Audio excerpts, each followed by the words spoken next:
Is Governor Greg Abbott the new face of sovereign citizenship?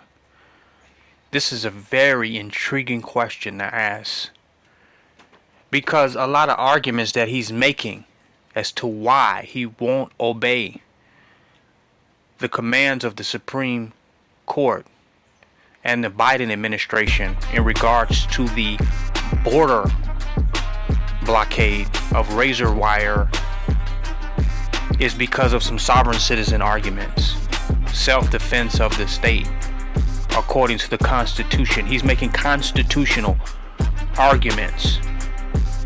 He's making sovereign citizen arguments.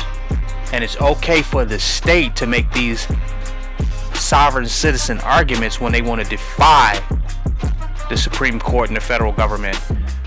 But citizens make these arguments all the time on police stops, and their windows are bashed out and they're dragged out of their cars, told that they must obey the laws of the government. But Greg Abbott, he doesn't have to do it. The state can use the Constitution in order to defy federal law enforcement. I mean, this is interesting.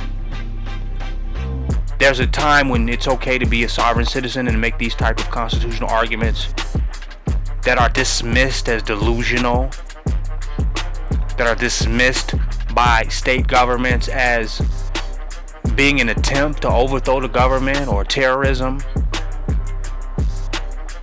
But when Greg Abbott makes these arguments as one individual who makes a decision to use his position of power in order to defy the law,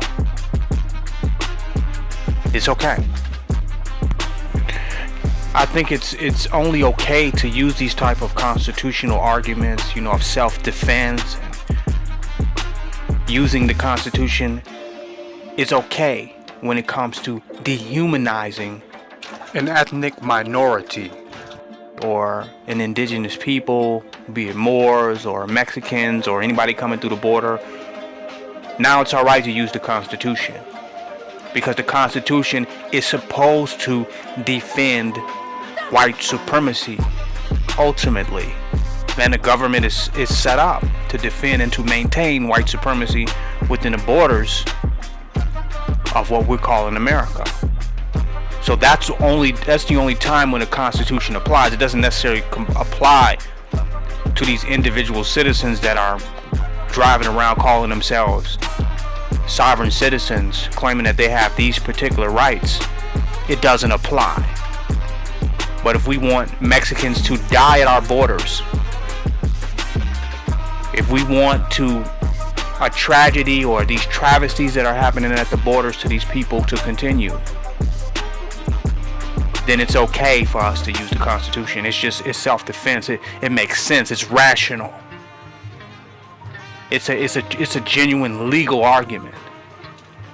And I find that interesting. You see, this is why you need to understand what white supremacy is in this country, because they're playing with everything in order to maintain white supremacy. It's like anything that you're studying or anything that you're researching politically, legally, it all has to be mixed with a grain of white supremacy in order for you to understand it. You just can't read it as it is. It has to be interpreted from the perspective of white supremacy, and then all the laws make sense. Then the Constitution makes sense. But if you try to apply it in any other manner, you're not going to understand it, because this country is founded for white supremacy. This country is established on white supremacy fundamentally. That's the basis of this country. They're willing to create a civil war in order to maintain white supremacy. That's what the old Civil War was about. But we think since we went from the Confederacy to what we have now, we think that somehow white supremacy was abolished and that we have more of a freer country. No, we just have a different kind of white supremacy. It's just still the same thing in a different degree. They're still maintaining white supremacy. Bottom line. And you all need to see this. What's really happening, what's really going on here, what this is really about. This is about maintaining white supremacy in this country. That's the whole thing about the border. That's the whole border situation. So you see, the only difference between Governor Greg Abbott and a regular sovereign citizen is that he has the power and the influence to back his sovereign citizen arguments. He's making sovereign citizen arguments at a state level. And he has people in the army and the military, a lot of ultra conservatives backing his arguments. That's it. That's the only difference between him. He's claiming there's some type of sovereign immunity that he possesses and sovereign authority, that he don't have to follow the laws of the Supreme Court.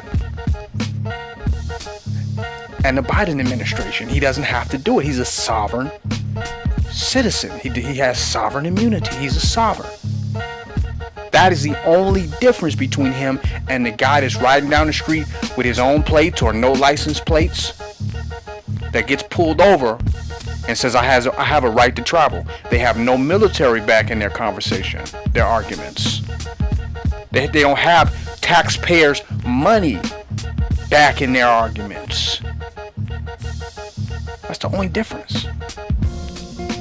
And their argument is a threat to the white supremacy that has already been established. And Governor Greg Abbott is trying to defend the white supremacy that has already been established through, in, and as the government of Texas, of the state of Texas, and the power invested within the states to rule over the people within these territorial boundaries. So you got to see, a lot of these so-called sovereign citizens are making some very valid arguments. They're making some very good points. They're making some of the arguments that Governor Greg Abbott is making.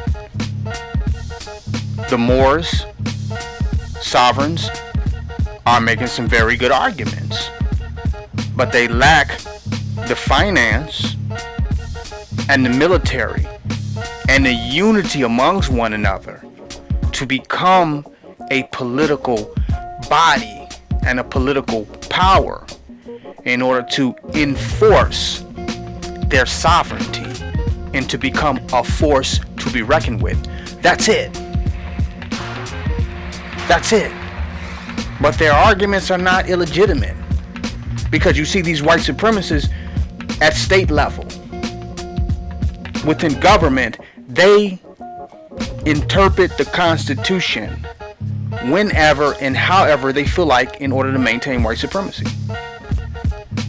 It's nothing that Governor Greg Abbott could read in the Constitution that could tell him that he does not have to abide by the rulings of the Supreme Court that has ruled on the border situation, told him to remove the wire.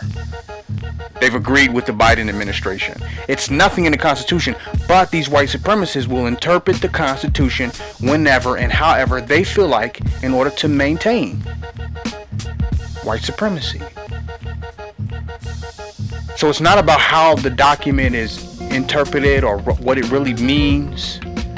It's about who has the power to enforce their interpretation.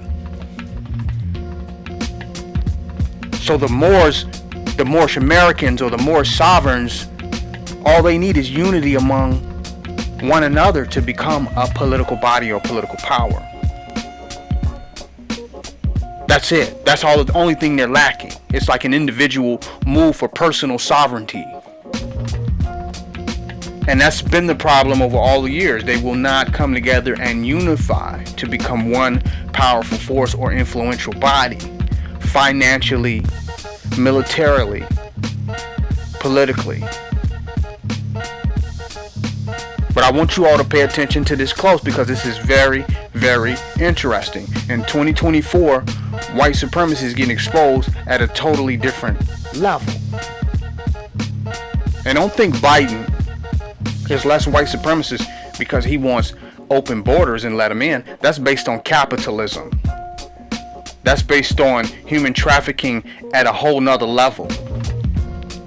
That's based on his relationship to the cartels and drugs being brought in this country and them making money off of that behind the scene. That's not about liberation. That's not about care for Mexicans. That's not about a care for the Hispanic people on the other side of the border. That's a whole nother financial world. Okay, that's the true black market. You know, it's not about, open borders. It's about opening the black market. And not a lot of this open borders, transgenderism, LGBTQ stuff that Biden is doing and the Biden administration is doing is just trying to protect the elite. It's trying to cover the elites behind. That's what this is all about. It has nothing to do with any kind of humanitarian efforts. They're trying to cover their tracks, but that's a whole nother video. But I just wanted to make it clear that this is not, a pro-Biden administration video. I'm just dealing with the facts of white supremacy with Texas and the border situation.